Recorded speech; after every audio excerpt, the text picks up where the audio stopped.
जय जगन्नाथ सांग मैंने आशा करुँची आपण मैंने समस्ते भलरे थे आमे माने भी भलरे अच्छु श्री प्रभु जगन्नाथ कृपारू। रथ यात्रा उपलक्षे मो तरफ और मो परिवार तरफ समस्त को शुभेच्छा और शुभकामना।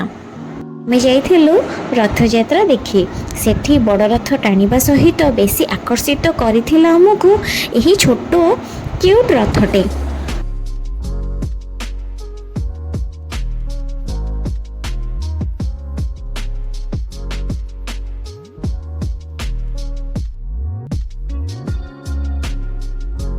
रथ टଣା देखु देखु भारी भोक लगिला।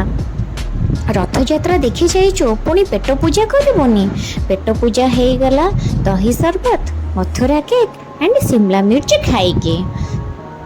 एही वीडियोटी भल लगी लाइक करिवे, चैनल को सब्सक्राइब करने जमा भी भूलिबेनी।